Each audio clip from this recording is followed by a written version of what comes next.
할렐루야. 김 목사님 가까이 보면 귀엽습니다.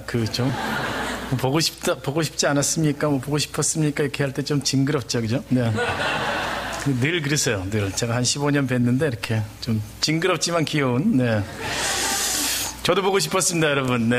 2006년에 뵀었는데 이렇게 교회에서 우리 선교 부흥회 할 때 뵀었는데 왜 이렇게 오랜만에 왔죠, 제가? 그동안 국제본부에 발령받아가지고 가서 일하고 그 다음에 지금은 아시아 지역본부에서 발령받아서 일하다 보니까 이제 저에게도 27년 동안 고향이었던 미국과 캐나다를 떠나서 살게 되는, 다시 이렇게 아시아로 돌아가는 그런 일이 3년 전에 있었습니다. 그래서 여러분 자주 뵙지 못했는데 아마 글쎄요 7년 전에 여기 몇 분이나 계셨었는지 잘 모르겠습니다. 그때 제가 했던 메시지 저도 잘 기억 안 나니 여러분들은 뭐 기억이 나시겠습니까? 제가 아까 우리 네 분의 사역 보고 들으면서 이런 생각이 들었습니다. 이제 달라스 연합교회 식구라면 각자가 이런 파워포인트 슬라이드 몇 개 정도의 업데이트 사역 보고는 있어야 되지 않을까라는 생각이 듭니다. 저를 소개할 때 홍현민 선교사 이렇게 소개하지만 더 이상 세계 선교 학회에서는 저희 같은 사람을 선교사라고 소개하지 않습니다. 그냥 타문화권에서 일하는 사역자 이렇게 얘기하지 선교사라고 하는 그런 카테고리를 별도로 만들지 않습니다. 왜냐하면 우리 모두가 다 보내신 곳에서 일하는 선교사이기 때문에 이런 생각이 우리 안에서 분명하게 자리 잡아야 될 것 같아요. 그것이 그냥 말하기 좋게 하기 위해서 격려하기 위해서 이런 차원이 아니라 정말 우리의 매일의 삶이 이런 리포트가 교회에게 그리고 동역자들에게 전달되는 그런 삶을 살아야 된다고 생각합니다. 그래서 홍현민 선교사 이렇게 소개하는 것은 더 이상 적절하지 않은 소개라고 얘기합니다. 그냥 아시아에서 교회 선교 훈련을 돕고 있는 사역자 홍현민입니다. 이런 식으로 얘기하는 것이 요즘의 추세입니다. From everywhere to everywhere 이런 관점이 굉장히 강합니다. 이제는 선교가 서구에서 동쪽으로 그 다음에 북반부에서 남반부로 이런 식의 원 디렉셔널한 그런 사역은 얘기하지 않습니다. 모든 방향에서 모든 방향으로 사역이 진행되는 것이 선교입니다. 그렇죠? 여기 소개된 나라의 크리스찬 비율을 얘기할 때 우리가 마음이 아프죠. 그렇지만 안타깝게도 미국도 싱글 디짓으로 떨어진 거는 오래된 이야기고 우리의 조국도 그런 일이 벌어지고 있으니 어느 곳도 선교지가 아닌 곳이 없을 상황이고 예수 그리스도를 통해서 거듭난 사람들이라면 모두 다 아버지가 나를 보내신 것 같이 나도 너희를 보낸다 할 때 너희를 가운데 해당되는 사람들인 걸 우리가 날마다 고백하고 살아야 되지 않나라는 생각을 해봅니다. 그래서 여러분 스스로에게 빈 종이를 받았을 때 나는 무슨 사역 업데이트를 할 것인가 라고 하는 그런 생각은 굉장히 중요한 생각인 것 같습니다. 저는 저희 생활을 조금 업데이트 드리겠습니다. 미국 본부에서 한 6년간 일하면서 한국 교회 선교 훈련 돕는 일 하다가 가끔 교회 오시는 이제 오정호 선교사님이 그 일을 맡으시고 저는 국제본부로 이동을 해서 여러분 교회에서 또 협력하시는 정민영 선교사님과 함께 더불어서 국제본부에서 전 세계에 흩어져 있는 한인교회 선교 훈련을 돕는 일을 좀 하다가 그것도 잘 못했는지 거기서도 또 쫓겨나서 이제는 아시아 본부로 가서 아시아 본부에서 이제는 한인의 울타리를 벗어나게 하나님 하시더니 아시아에 있는 교회들에게 선교 훈련을 도우면서 성경 번역 운동에 참여할 수 있도록 안내하는 그런 일을 하고 있습니다. 이게 한 3년 됐네요. 2016년까지 아시아 본부 일을 하게 되고 이제 2016년 후에는 또 어디로 갈지 잘 모르겠습니다. 네. 그런 상황이고 이제 11년째 됐네요. 위클리프에서 일한 지. 제 파송교회는 토론토에 있는 큰빛 교회입니다. 세상에서 제일 좋은 교회입니다. 토론토 큰빛 교회에서 파송을 받고 일을 하고 있고 저희 가족 업데이트 글쎄요 어디서 어느 부분을 여러분들이 기억하고 계시는지 모르지만 두 딸이 이제 성년이 되어서 그 큰딸은 그 재작년에 결혼하더니 작년에 저를 할아버지로 만들어주는 그런 기쁜 일이 있었습니다. 그리고 이제 둘째 딸은 이제 대학원에서 공부하고 있고 캐나다에 둘 다 있습니다. 그래서 저희 부부는 한국을 베이스로 아시아 지역 본부 일을 하고 있고, 그 다음에 저희 두 딸은 그 사위와 함께 손자와 그 캐나다 토론토에 살고 있습니다. 여러분 너무 고맙습니다. 늘 이렇게 기도하시리라고 생각을 해보면 여러분의 기도가 그 하나님의 금향로에 다 담겨서 하나님께서 우리들을 통해서 하시는 일들이 다 진행되는 거라는 걸 새롭게 깨닫게 됩니다. 너무 감사하고, 또 여러분에게 더욱더 감사하는 것은 위클리프를 대신해서 여러분 교회에서 또 2명의 그 선교사를 위클리프로 보내주셔가지고 인도네시아 말랑에서 말레이시아에서 얼마나 사역을 잘하고 있는지 모릅니다. 데니송과는 아주 친한 제가 친구인데, 제가 친구라 그러면 데니송이 그러지 마세요 그러면서 거절하지만 하여간 저는 그 친구라고 생각합니다. 송영환 선교사님, 아주 정말 그 위클리프에서 아시아 지역에서 아주 자랑하는 그 모범 선교사입니다. 너무너무 사역을 잘 감당하고 계시고요. 어려운 일도 많았습니다. 그럼에도 불구하고 항상 그 하나님 쪽에 서가지고, 교회 쪽에 서가지고 그 성경 번역 사역을 생각하고 진행하는, 지금 제자들도 많이 신학교에서 강의도 하시고, 또 그 성경 번역 동역자들도 지역 부족에서 많이 발굴하시고, 그래서 훈련해가지고 잘 사역하고 있습니다. 벌써 파송한 지 6년 좀 넘었다고 합니다. 그래서 아까 우리 일본에 계신 우리 선교사님 저도 만나뵌 적 있죠? 선교사님과 더불어서 올해 송영환 선교사도 안식년을 계획하고 있습니다. 그래서 맛있는 음식 일본에 계신 선교사님뿐만 아니라 우리 송영환 선교사도, 우리 수현 선교사도 맛있게 좀 사주시기 바랍니다. 우리 애들 둘 다 얼마나 잘 자라고 있는지, 애들을 통해서 요즘에 지역 전도도 많이 하고 있다고 합니다. 애들 부모들과 깊이 사귀면서 얼마나 기도 편지 읽을 때마다 이런 선교사와 친구인 게 같은 단체에서 일하는 게 너무 자랑스럽다는 생각이 듭니다. 여러분도 어디 가든지 이런 선교사를 우리 공동체에서 배출할 수 있었던 것이 참 기쁨이다, 이런 자랑하시기 바랍니다. 그래서 위클리프를 대신해서 여러분 감사드리고, 여러분 교회 생각할 때마다 빌립보서 시작되는 바울의 이야기 제 기도입니다. 바울이 이렇게 얘기하더라고요. 빌립보 교회에, 내가 여러분을 생각할 때마다 하나님께 감사하며 기도할 때마다 여러분 때문에 기쁨으로 항상 가득 차 있는 것은 여러분과 제가 복음 안에서 협력자가 되었기 때문입니다.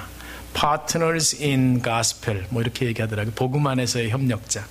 너무 아름다운 표현인 것 같아요. 복음 안에서의 협력자가 되었고, 그래서 여러분 안에서 착한 일을 시작하신 분께서 그리스도 예수님의 날이 이를 때까지 모든 것을 완성하실 것을 신뢰합니다. 이런 표현이 있는데, 저희 가족의, 저희 아내와 우리 가족들이 밥상에 앉을 때마다 그리고 하나님께 중보 기도할 때마다, 교회들을 위해서 기도할 때마다 여러분 교회가 저희 중심에 있습니다. 턱없이 부족한 쪼무라기 선교사를 입양하다시피 해주시고 지금까지 돌봐주신 것이 너무 고맙습니다. 저희 아들도 저희 아내도 저희 가족 모두가 다 달라스 연합교회에게 깊이 감사하고 있습니다. 여러분 한 분 한 분에게 정말 저희가 큰 인사를 드리고 싶은 감사한 마음이 있습니다. 고맙습니다. 이를 통해서 하나님께서 이제 2013년에는 성경 번역 역사상 아주 놀라운 일을 이루어내셨습니다. 전 세계에 한 6,800개 언어가 있잖아요. 근데 그 중에 성경이 없는 언어가 지금까지 굉장히 많았는데 2013년이 최초로 성경 없는 언어가 2,000개 밑으로 떨어진 해가 됐습니다. 놀라운 일이 일어나고 있습니다. 여러분 하나님의 나라가 잘 모르시겠죠. 얼마나 빠르게 오고 있는지. 근데 온 세상에 누룩같이 이렇게 조용하게 퍼지고 있지만 제가 듣기에는 아주 성큼성큼 오고 있는 것 같습니다. 여러분 곧 이제 왕의 귀환을 보시는 날이 있을 것 같습니다. 우리가 그런 날을 함께 기대하면서 오늘 하루에 또 선교적 여정을 우리가 같이 가는 거죠. 그렇죠? 오늘 제가 설교 제목을 좀 여러분 생소할 수도 모르는 그런 표현으로 설교 제목을 잡았습니다. 하나님의 이야기 속으로 들어가는 삶을 살아야 합니다. 아니면 그런 삶이 우리의 삶입니다. 이런 얘기를 하고 싶습니다. 하나님의 이야기 속으로 들어가는 삶, 하나님 이야기 속에 포함되어 있는 삶, 이런 이야기를 여러분과 좀 나눠보고 싶습니다. 요즘에 표절 시비가 한국 교계를 휩쓸고 있으니까 저도 이제 이 아이디어를 얻게 된 소스를 이미 밝히고 여러분의 교회의 명예를 위해서 밝히고 넘어가겠습니다. 유진 피터슨이 이 이야기를 했고요. 하나님의 이야기 속으로 들어가는 삶, 이런 표현을 했습니다. Living into God's story. 하나님의 이야기 안으로 들어갑시다. 우리가 성경 큐티 하다 보면은 예를 들면 가족이 성경 큐티를 했으면 큐티를 마친 가족 구성원에게 우리 이런 얘기 하죠. 그래서 오늘 하나님 뭐라 그러셔? 이런 표현하죠. 그래서 하나님 뭐라고 얘기했어? 이런 얘기하고 그러죠. 근데 그런 표현이 과연 맞느냐? 제 생각엔 적절하지 않은 것 같습니다. 적절한 표현은 오히려 이런 것 같아요.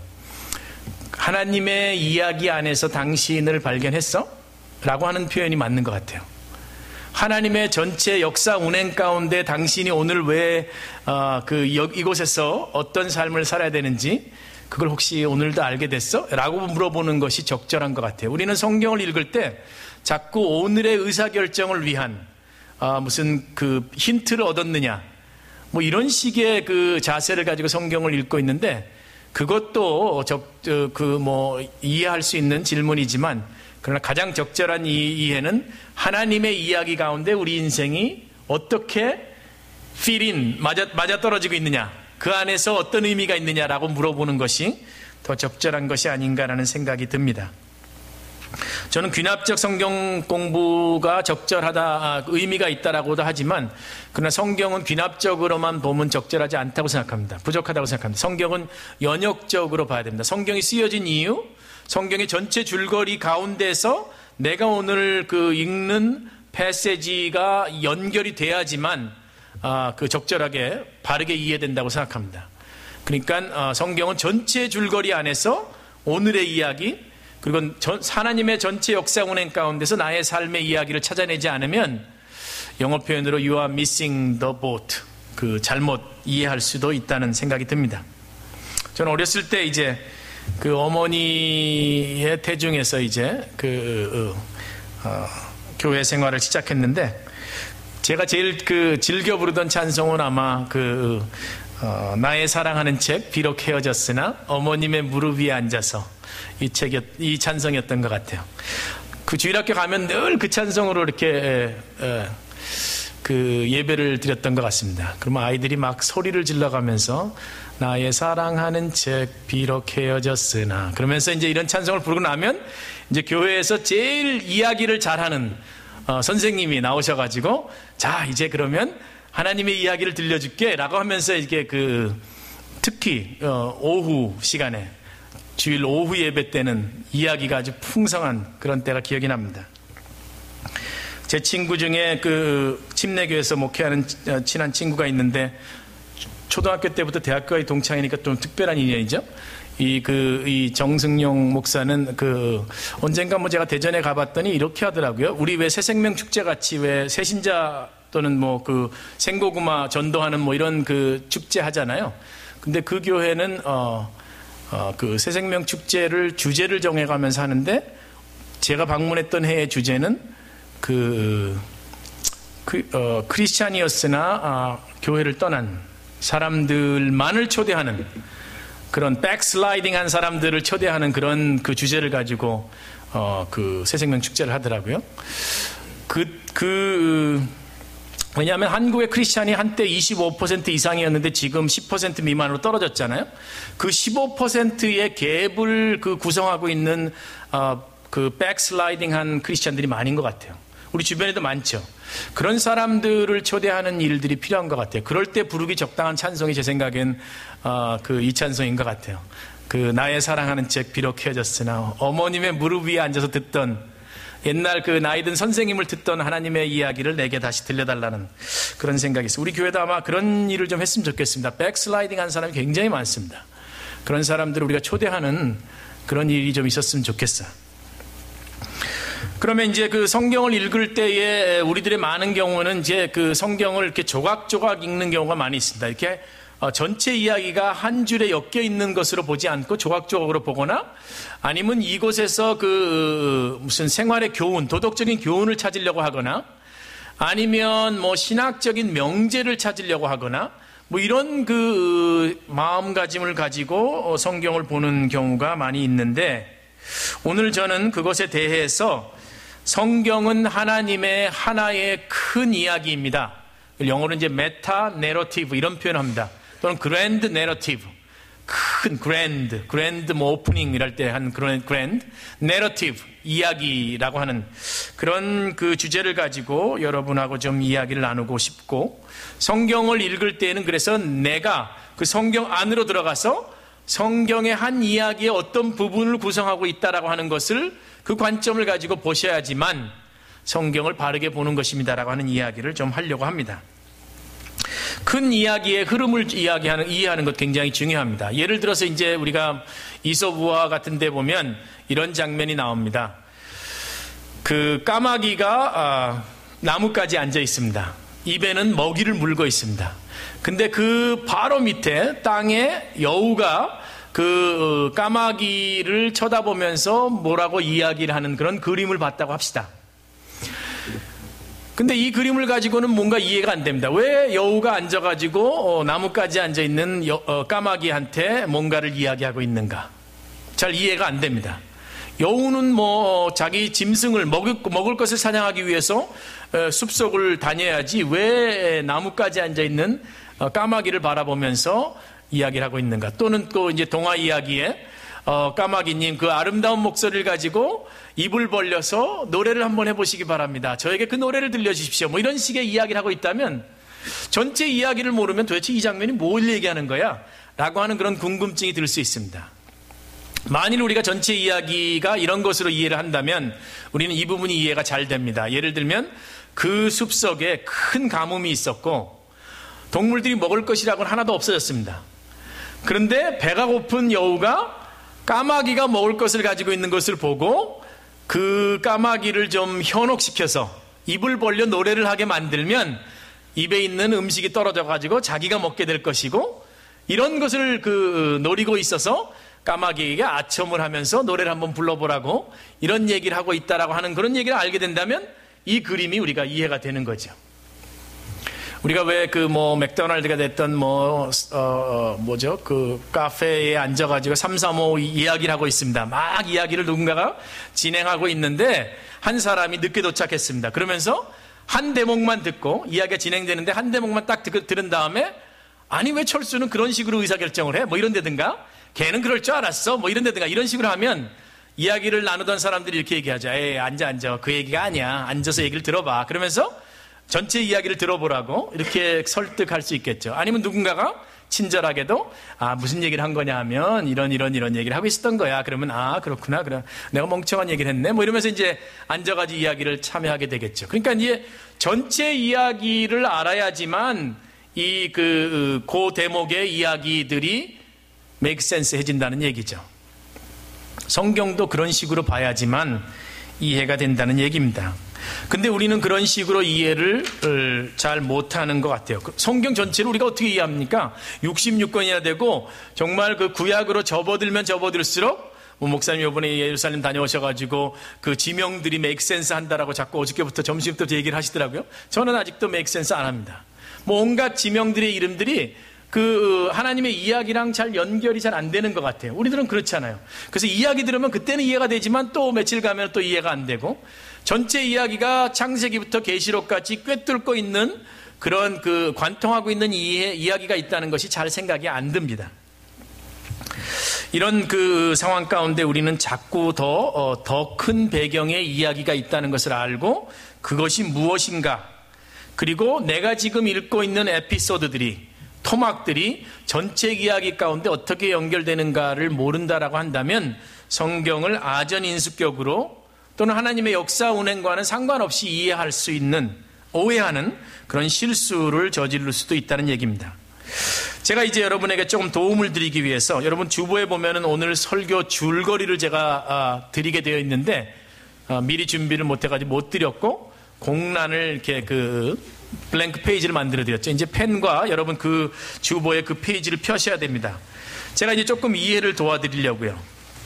펴놓으시고 성경 전체가 메타 내러티브로 어떻게 구성되어 있는가를 조금 소개를 드리려고 합니다. 근데 낯설지 않을 겁니다. 들어보시면 야야야 그럴 거야 라고 이해가 되시는 건데 그래도 한번 들어보시기 바랍니다. 그 전에 제가 한 가지만 더 소개를 해드리겠습니다. 여러분 문학을 공부하신 분들, 서양 희곡을 공부하신 분들은 이분을 잘 압니다. 테렌스라고 하는 사람이 있습니다.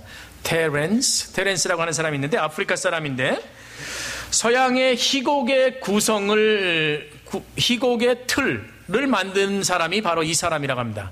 테렌스라고 하는 사람인데 서양의 희곡들은 5막으로 구성이 되어 있습니다. 그런 얘기 못 들어보셨죠? 네. 문학 공부하신 분들은 알죠. 5막으로 구성이 되어 있는데 그 5막이 이렇게 구성이 되어 있답니다. 근데 제 생각엔 그 이야기를 들은 다음에 저희 아내가 즐겨보는 연속극을 제가 생각해 보니까 연속극도 그렇게 구성이 되어 있더라고요. 5막으로 이렇게 구성이 되어 있는 것 같아요. 1막은 뭐냐면 전체 이야기의 배경을 조금씩 흘려보냅니다. 그리고 주인공을 소개하고 그리고 아주 그 평안한 삶을 이렇게 이제 얘기를 합니다. 그러다가 2막에 가면 갈등이 시작이 됩니다. 갈등이 시작되고 갈등과 연관된 사건들이 한두 개씩 이렇게 소개가 되기 시작합니다. 3막이 되면 그 갈등 중에 큰 사건이 하나 터지게 되고 그 다음에 상황이 굉장히 복잡해지는 긴장관계에 접하게 되는 이런 상황이 벌어집니다. 4막이 되면 긴장이 최고조에 달하게 되고 어떻게든 이 갈등이 해소됐으면 좋겠다라고 하는 것을 청중의 마음까지도 이건 좀 심한 거 아니야? 이렇게까지 벌어지다니 어떻게 이런 일이 저 사람에게 벌어질 수 있어? 라고 하는 그런 동화되는 마음까지도 끌어내면서 긴장이 고조되는 그런 상황이 4막에 펼쳐지게 됩니다. 그 다음에 이제 5막이 되면 이제 문제가 해결될 기미가 조금씩 보이게 되고 그 다음에 등장인물들 모두에게 삶의 커플에게 부자 관계에게 이웃과의 관계 가운데 이렇게 눈이 녹듯이 살살살 이렇게 긴장이 해결되면서 원래의 평안 관계로 1막에서 소개했던 그 평안한 관계로 평안한 상황으로 5막이 이렇게 정리가 되는 이런 식으로 끝납니다. 서양의 희곡들이 전부 이런 식으로 1막에서부터 흘러가지고 5막까지 이렇게 가는 걸로 구성이 되어 있다고 합니다. 이제 제가 아까 파워포인트 다시 한번 우리 보여주시면 성경의 이야기도 이 5막하고 연결을 좀 이렇게 할 수 있습니다. 그럼 여기 슬라이드를 잠깐 보시기 바랍니다. 1막에는 평화가 있습니다. 창조했을 때 완전한 평화가 있었습니다. 사자와 어린 양이 뛰놀고 독사의 굴에 어린이가 손을 집어넣어도 아무 문제가 없는 그런 상황이 완전한 평화가 있는 그런 상황이 1막입니다. 하나님께서 창조하셨습니다. 2막이 되면 긴장이 이제 일어납니다. 타락이 일어나게 되고 하나님을 향한 반역이 일어나게 되는 거죠. 3막이 되면 이 긴장을 해결하기 위한 뭔가 이렇게 해결책이 살짝 제시됩니다. 이제 하나님께서 이스라엘 백성들을 택하셔가지고 이스라엘을 열방의 빛으로 삼는 그럼으로써 이제 모든 민족이 하나님께로 돌아올 수 있는 이제 실마리를 이스라엘을 통해서 제시하는 거죠. 그게 이제 3막입니다.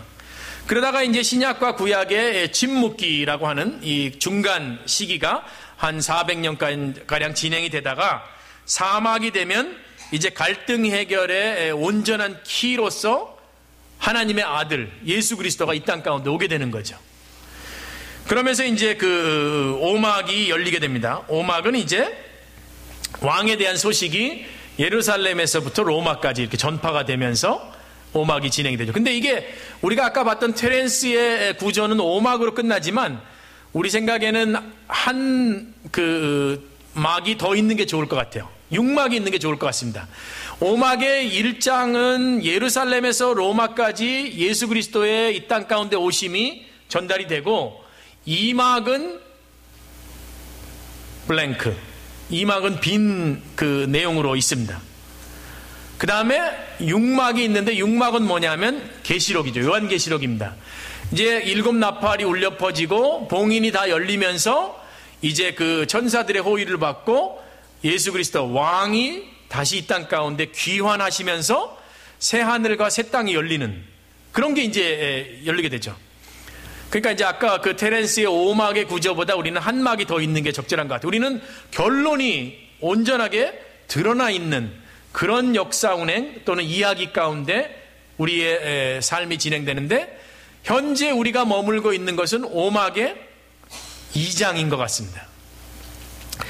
1장은 뭐였죠? 5막의 1장은 그 예수님 왕이 이 땅에 오신 것이 예루살렘에서부터 로마까지 전달이 된 것이 5막의 1장이었다면 5막의 2장은 이제 로마에서부터 온 열방까지 그 하나님의 아들 예수 그리스도가 이 땅에 오신 것이 전달이 되는 건데 그 이야기의 전개가 우리가 살고 있는 그 시대를 포함하는 거죠. 그러니까 우리 인생의 이야기가 5막 2장 가운데 포함되어 있는 것입니다. 그러니까 이런 식의 그 메타 내러티브를 이해하게 된다면 그러니까 내 인생의 이야기는 1, 2, 3, 4막을 거쳐서 5막 1장을 거쳐서 5막 2장에 와 있는 거고 하나님의 구속 역사, 나의 삶의 그 여정은 여기에 해당되는 거구나. 오늘 내가 하루를 사는 이유도 오늘 내가 하루에 수많은 결정을 내리는 것도 오늘 내가 수많은 트랜잭션을 하고 인터액션을 하는 것도 5막 2장에 해당되는 거구나 라고 하는 것을 우리가 알게 되는 것입니다. 그리고 6막은 이제 5막 2장의 모든 커뮤니케이션이 모든 그 활동들이 다 일어났을 때에 이제 6막이 펼쳐지게 되고 이제 역사는 마무리되게 되는 거죠. 이런 이제 틀을 가지고 여러분 이런 생각을 한번 해보시기 바랍니다. 그 유명한 희곡 작가인 셰익스피어의 한 번도 알려지지 않은 희곡이 발견이 되게 되었습니다. 찾아보니까 어떤 상황이냐 하면 1, 2, 3, 4막이 있고 완전히 있고 5막에 1장이 있고 2장은 없고 6막이 있는 겁니다. 이걸 우리한테 줬다고 생각합시다. 이게 셰익스피어의 한 번도 공연되지 않은 희곡이 발견이 되었는데 안타깝게도 아쉽게도 아니면 질문이 있게도 5막 2장은 없이 이게 우리에게 주어졌습니다.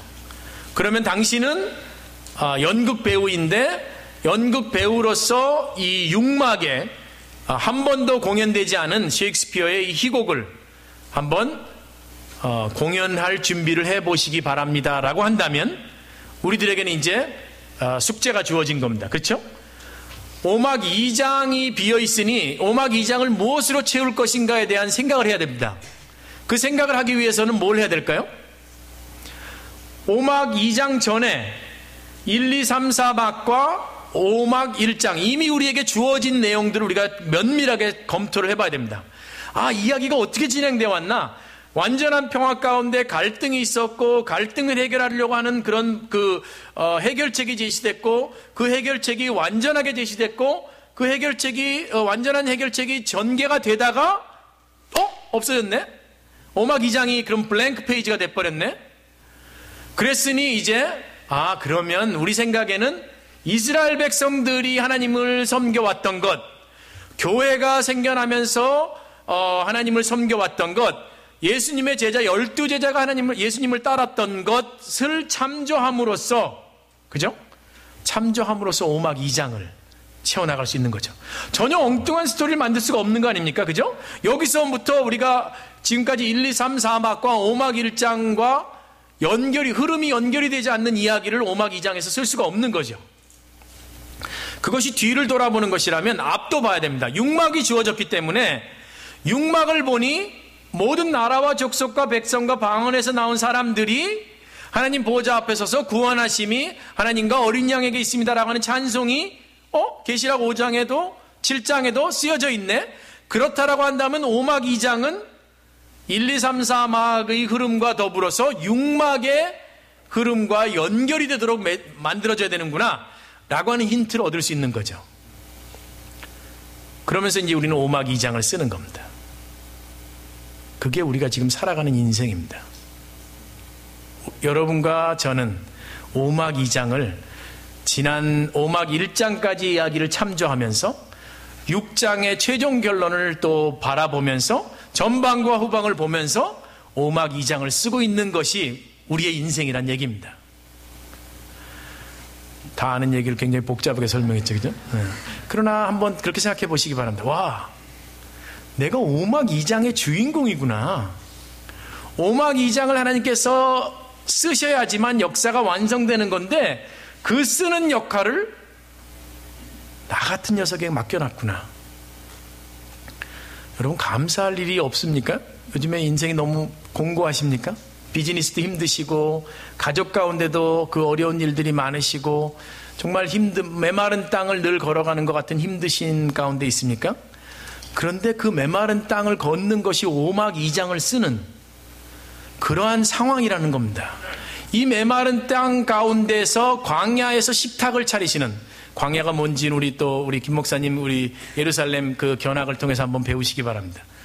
정말 그 원수의 목전 가운데서 만찬 그 상을 베푸시는, 정말 우리가 그 교회 표어가 뭐죠? 나를 찾고 찾으면 나를 만난다 하는 표현도 있지만 시편 23편 같은 데는 주의 인자하심이 나를 추적한다라고 했으니 내가 찾지 않아도 나를 먼저 찾으시는 그 하나님의 인자하심, 성실하심, 그런 것들이 내 인생에 지금 오막 2장을 쓰는 우리의 삶 가운데 지금 있다는 거죠.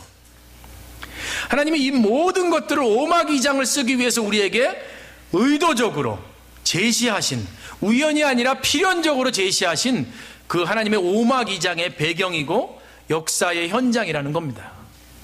그 가운데 우리는 날마다 아침마다 하나님, 이 오막 2장을 하나님이 쓰시고자 하는 대로 제 인생을 통해서 쓰십시오.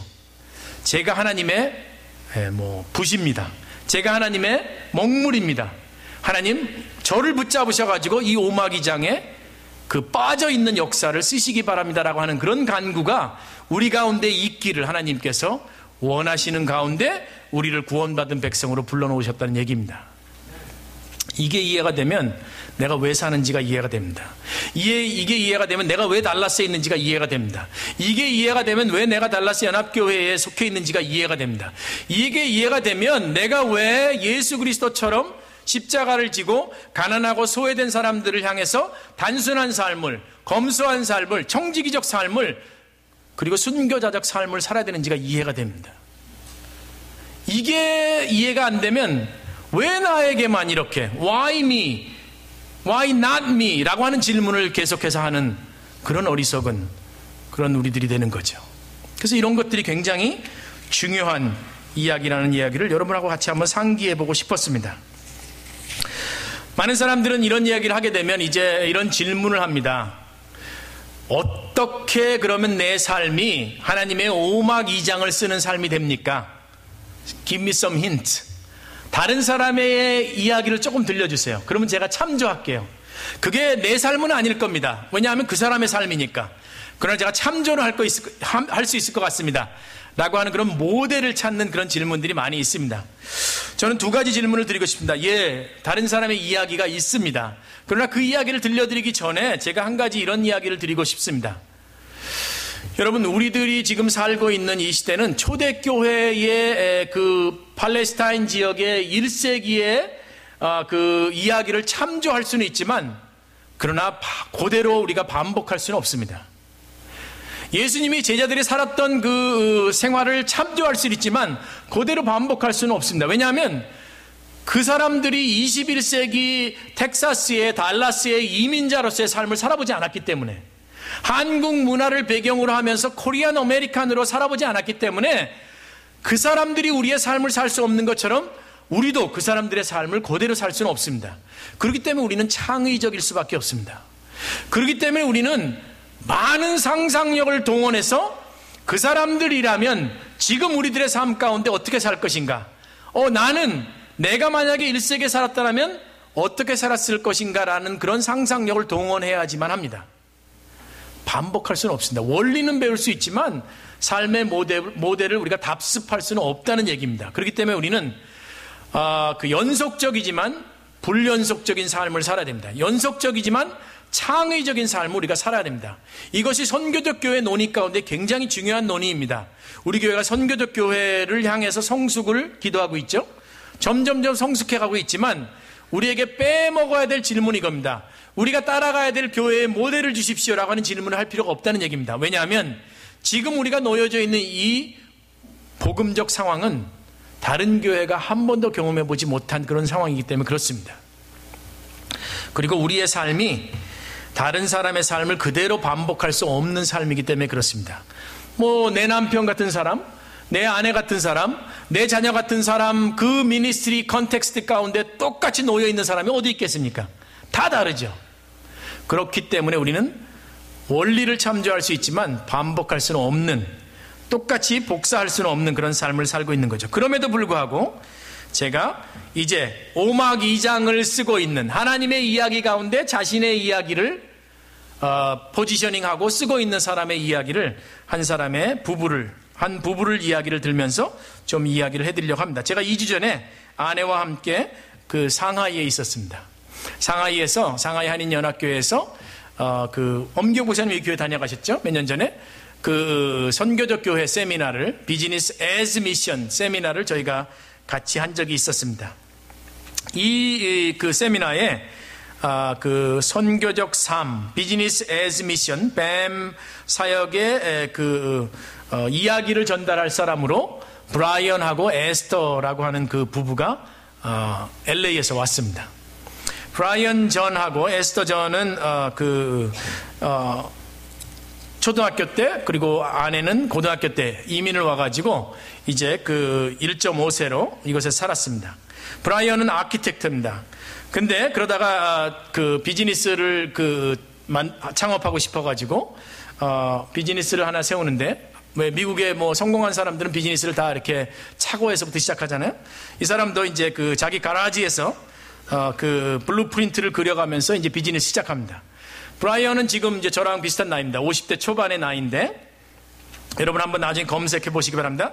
New Creation Builders라고 하는 회사를 20년 전에 창업을 합니다. 그리고 이제 건축 회사를 만드는데 굉장히 이름도 좋은 것 같아요. New Creation. 그러면서 이제 새로운 창조다.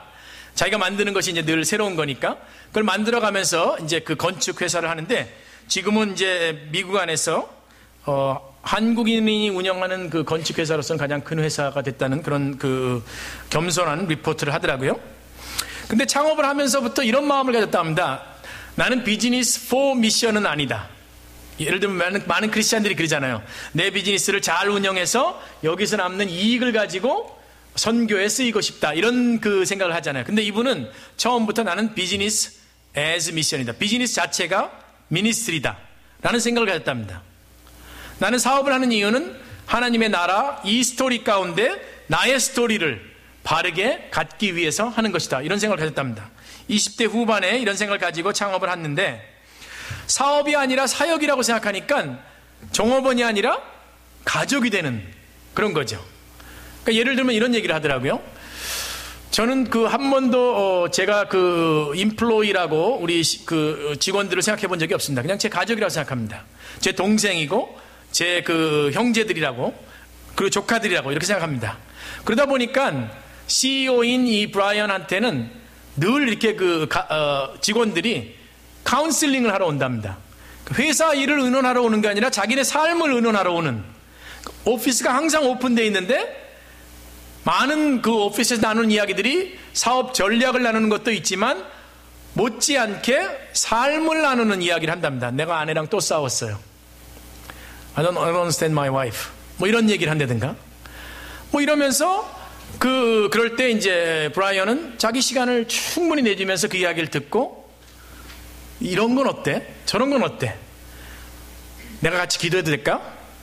라고 하는 그런 이야기를 하면서 늘 상담을 했는데, 어느 해에 New Creation Builders의 크리스마스 파티가 있었는데, 자기 종업원의 아내가 자기한테 오더니 Can I talk to you? 잠깐만 얘기 좀 합시다. 이러면서, 브라이언, 내 마음 깊숙한 곳에서 너를 향한 감사가 있다. 고마워. 그래서 브라이언이, 누구냐? 내가 뭘 했는데? 라고 얘기를 하니까 그 아내가 그 하는 말이 너가 우리 남편에게 준 그 카운슬링 덕분에 우리 결혼이 깨지지 않았어. 우리 가족을 지켜줬어. 라고 하면서 눈물을 흘리면서 고마워. 그때 너의 그 조언이 아니었다면 나는 이미 지금 남편과 헤어졌을 텐데. 이런 이야기들이 20년간 계속되는 사업체를 운영하고 있다는 얘기죠. 세상에 이런 사람들이 하나님의 이야기 속으로 들어간 사람들인 것 같아요. 정말 그 나의 복음적 삶을 그 보내진 모든 곳이 선교지라고 생각하면서 그곳에서 복음을 나누는 그런 영향력을 미치는 삶. 배우자 그 가족들이 그 종업원의 가족들이 입원을 하면 문병을 간답니다. 얼마나 많은 CEO가 자기 직원이 입원해도 갈까 말까 할 텐데, 그죠? 직원의 가족이 입원을 했을 때 문병을 가서 위로하고 또 기도하고 하는.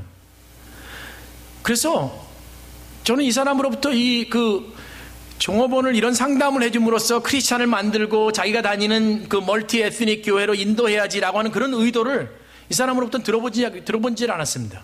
이 사람은 크리스찬으로 우리 교회, 내가 다니는 교회로 데려가야지라고 하는 게 목적이 아니라 그리스도를 통해서 얻은 그 하나님의 사랑을 내 주변에 있는 사람들에게 어떻게 하면 나눌 수 있을까? 그런 기회만 있다면 나는 나누고 싶다라는 생각을 가지고 20년간을 회사를 운영하는, 미니스트리를 하는, 회사를 운영했다는 표현을 안 합니다. 내 미니스트리를 성실하게 참여하는 그런 모습을 보는 것, 그런 모습을 저희들에게 나눠주는 것을 들었습니다. 저는 언젠가 우리 교회가 브라이언 같은 분 한번 초대해서 아주 그냥 청바지 입고 올라와서 이야기하는, 한국말도 이렇게 우리 존킴 집사님처럼 이렇게 떠듬떠듬 하는 그런 분인데 한번 들어봤으면 좋겠습니다.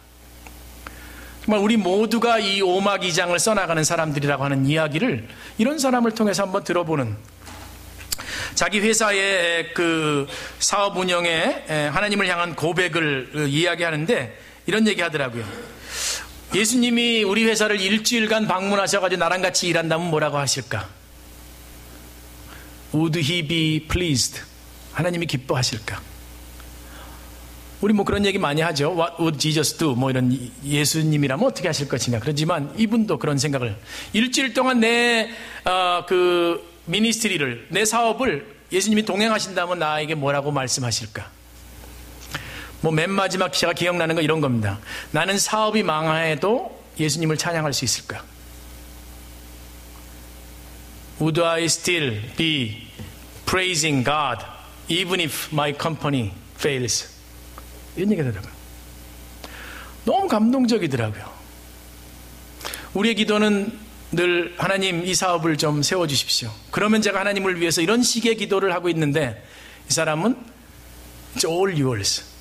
성공도 실패도 어려움도 기쁨도 모든 게 다 하나님의 스토리 안에 있습니다라고 하는 것을 온전하게 고백하는 그런 모습이 저는 정말 그 신앙의 영웅을 보는 것 같은 그런 느낌이 저한테 있었습니다. 주변에 2세들을 불러서 그 멘토링을 하고 매주 목요일, 여러분 $40 million 그 레비뉴 하는 회사니까 적지 않은 회사죠, 그죠? 그런데 CEO가 매주 목요일 저녁을 시간을 다 비워가지고 2세들과 함께 그런 이야기를 나누는, 비즈니스 as 미니스트리, 이런 얘기를 나눈다고 하면 참 그 귀한 것 같아요.